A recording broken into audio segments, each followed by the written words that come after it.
George Washington.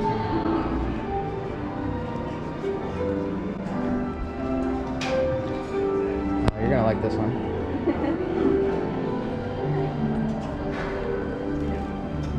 Confirm safety.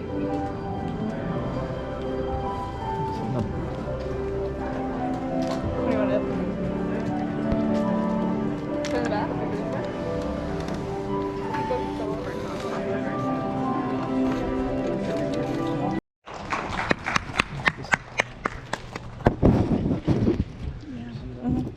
See the emblem?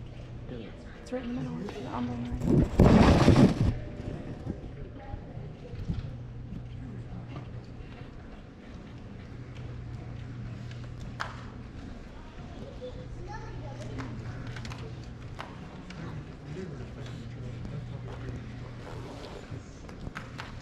This program is dedicated to the memory of Walt Disney. In 1971, his love for America inspired the creation of the Hall of Presidents, a place to celebrate the optimism and goodwill he saw at the heart of the American story. Walt's vision was to honor the nation by honoring the American presidency.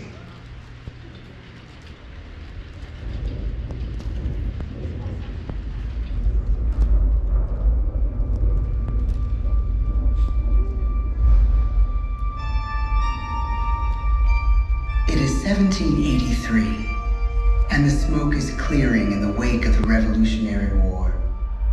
Over the course of 8 grinding years, General George Washington has led a force of shopkeepers, farmers, and Native American allies to victory over the greatest military power in the world.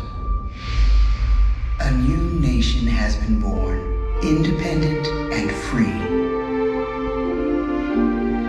The founders must form a national government.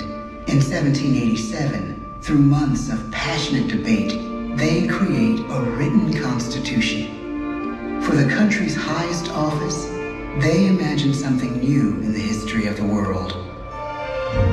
A leader not born to power like a king or queen. A leader who has not seized power through conquest. A leader not separate from the people, but elected by the people. From among the people. We, the people. This is a new idea, an American idea. The idea of a president.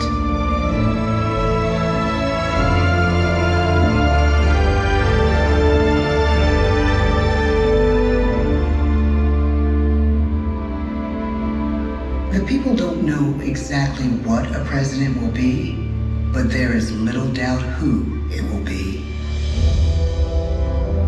George Washington's stature and bearing have marked him as a leader. His integrity has made him a great one.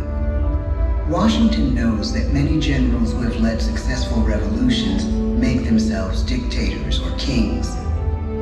Instead, he steps down from power and retires to his home, Mount Vernon. The world takes note, and George Washington becomes the symbol of American ideals. In the first presidential election, it's Washington by a landslide. The only doubt seems to be his own. He writes, "Integrity and firmness is all I can promise. Integrity and firmness is exactly what we need." Everything he does as president will set a model for his successors. His final act may be the most important of all. After 2 terms, with no term limit in the Constitution and amid overwhelming support to stay in office, he steps down once again and hands power back to the people. He wants us to speak, to elect a new president. During the early years of the Republic, we choose leaders as different as Thomas Jefferson, John Adams, and Andrew Jackson. Elections are often bitter. Each president stands at that fiery intersection where personal character meets the challenges of the times. Some call the presidency a glorious burden. Jefferson calls it a splendid misery. We, the people, must choose well. We We elect 15 presidents before the course of history brings us to the edge of a crisis like no other. A nation born of freedom still permits slavery. As the country pushes west, will new states be slave or free? The question produces bitter conflict. The issue rocks the election of 1860 and brings Abraham Lincoln onto the national stage. The tall, lanky, some say uncouth candidate from Illinois is a master of words at a time when speeches are printed in full for people to read. A house divided against itself cannot stand, he has said. With Lincoln's election, the House does indeed divide. Civil War. 11 states secede from the Union. The war becomes a defining passage in the American story. The president's own inner strength and depth of character changed the course of history. Lincoln had come up the hard way on the American frontier, desperately poor, with less than a year of formal schooling. His early years were scarred by tragedy, the death of his mother, his sister, his first love. He struggles with depression, but never loses his determination to rise above it. He once said he's driven by a desire to leave the world a little better place for having lived in it. The war rages. Lincoln fights to preserve the Union and end slavery. Neither is a sure thing. At Gettysburg, Pennsylvania, 6 months after one of the bloodiest battles of the war, the president dedicates a cemetery to the thousands of soldiers who died there, in words we can never forget.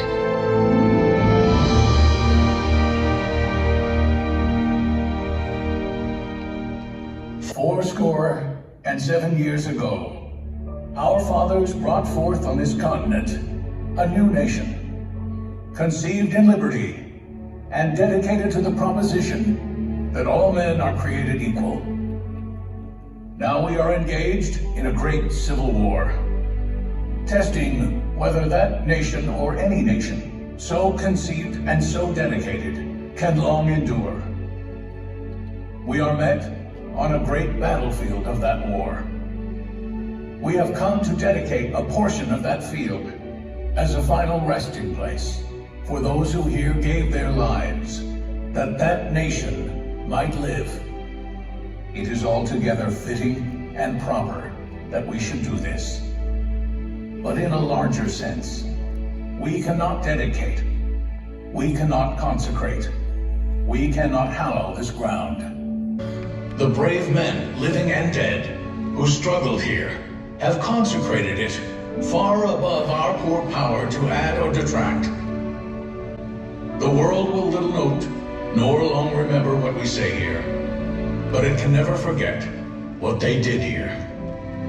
It is for us, the living, rather, to be dedicated here to the unfinished work, which they who fought here have thus far so nobly advanced. It is rather for us to be here dedicated to the great task remaining before us, that from these honored dead, we take increased devotion to that cause for which they gave the last full measure of devotion. That we here highly resolve that these dead shall not have died in vain, that this nation, under God, shall have a new birth of freedom, and the government of the people, by the people, for the people, shall not perish from the earth. The blood of over 500,000 Americans is spilled in this Civil War. President Lincoln's enduring hope is to give true meaning to the sacrifices of so many, to lead us to that new birth of freedom. With the end of the war and the end of slavery, a new birth truly begins.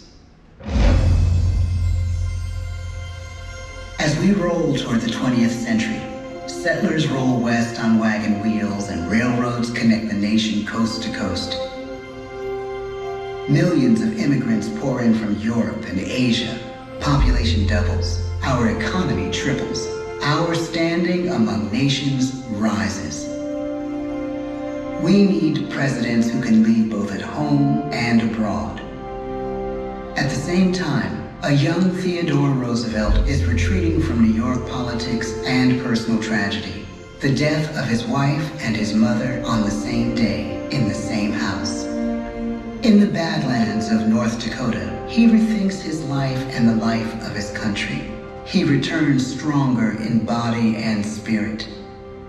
His renewed energy is just what his country needs.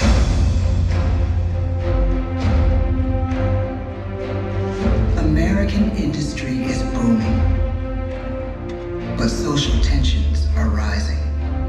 A progressive movement is bubbling up, pushing for change, and change is needed in the working and living conditions in cities. The gap widens between rich and poor. The demand for change grows stronger. Teddy Roosevelt is a knight on a crusade. He speaks with force and vitality in clear terms that make colorful headlines at a time when mass-market newspapers have become the new media. To define his foreign policy, he borrows a phrase from an African proverb: speak softly and carry a big stick. But his greatest accomplishments are made at home.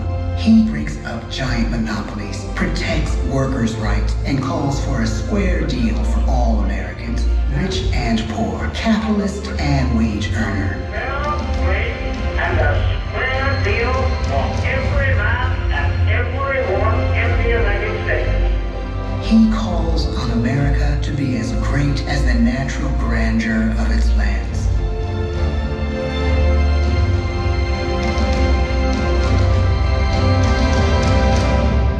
Keep your eyes on the stars and your feet on the ground, he tells us. And we do.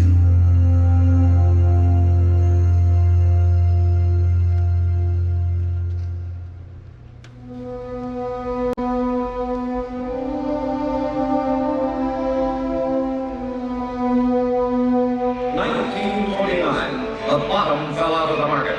12 million unemployed. The breadlines and the super. The results of the 1932 election now appear. When we elect our 32nd president, it is the worst of times. The course of history and the course of one president's life again shape a turning point in our national destiny. Franklin D. Roosevelt, paralyzed by polio, knows how to restore the faith of a people paralyzed by the Great Depression. I believe in practical explanation and in practical policy. He has found the inner strength his countrymen now need. He speaks to us like a friend, a neighbor. His optimism is contagious, his voice perfect for the latest breakthrough medium, radio. He calls us to believe we have nothing to fear but fear itself. And we do believe. Tonight's attacks on England are perhaps the most widespread of the war. In the course of the day. But an even greater challenge dominates his final years in office. The Second World War.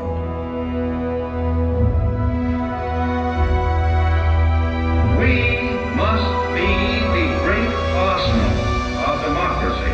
This is an emergency as serious as war itself. We stun the world with our production. When bombs fall on U.S. troops in Pearl Harbor, he calls us to fight on the war front and sacrifice on the home front.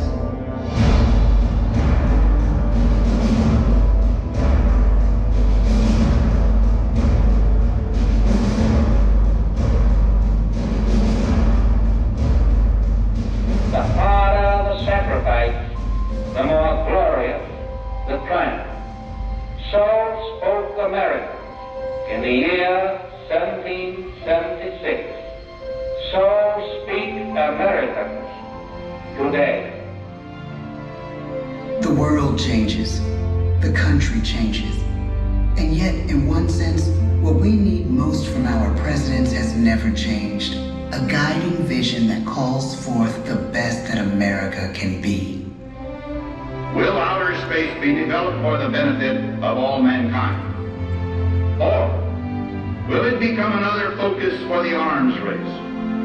The choice is urgent, and it is ours to make. Ask not what your country can do for you. Ask what you can do for your country. But really, it's all of us who must overcome the crippling legacy of bigotry and injustice. And we shall overcome. One of the agreements that President Sadat and Prime Minister Begin are signing tonight is entitled A Framework for Peace in the Middle East. Mr. Gorbachev, tear down this wall. You have lost too much, but you have certainly not lost America. I can hear you. The rest of the world hears you. Loving this country requires the willingness to speak out for what is right, to shake up the status quo. That's America. Our presidency is no longer just an idea. It is an idea with a proud history.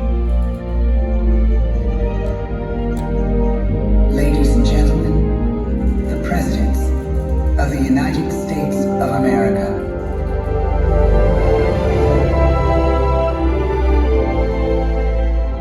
George Washington, John Adams, Thomas Jefferson, James Madison, James Monroe, John Quincy Adams, Andrew Jackson, Martin Van Buren, William Henry Harrison, John Tyler, James K. Polk,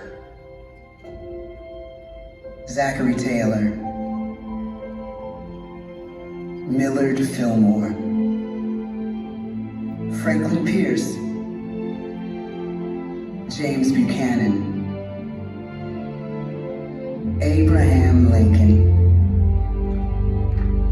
Andrew Johnson, Ulysses S. Grant,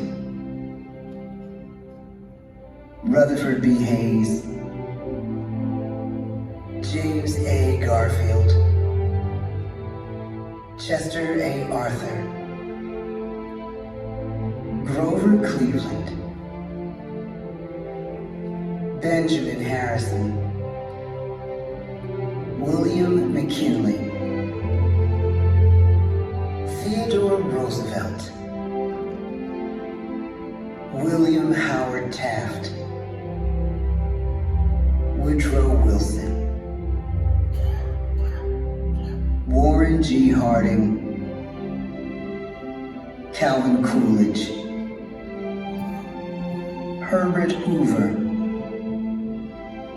Franklin D. Roosevelt, Harry S. Truman, Dwight D. Eisenhower, John F. Kennedy, Lyndon B. Johnson, Richard M. Nixon, Gerald R. Ford, Jimmy Carter, Ronald Reagan, George Bush, Bill Clinton, George W. Bush, Barack Obama, Donald Trump.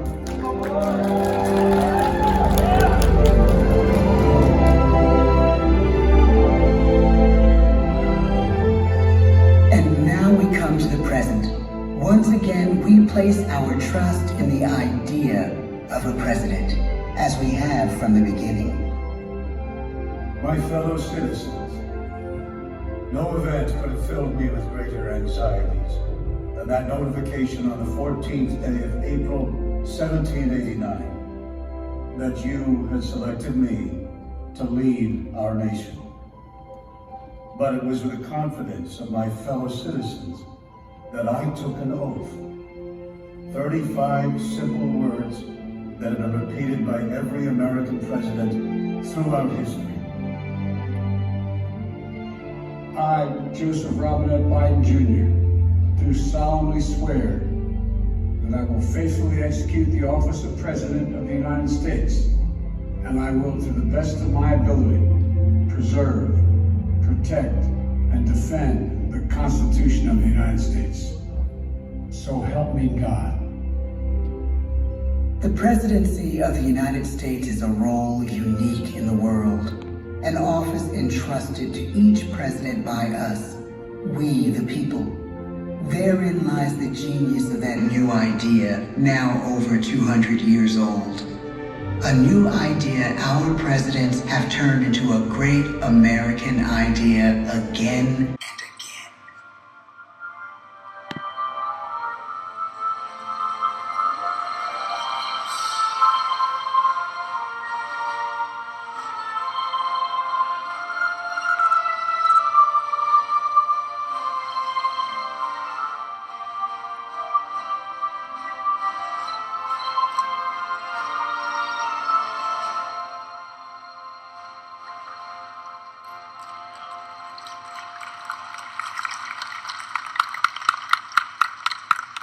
This concludes our presentation. Please gather up all your personal belongings and exit to the open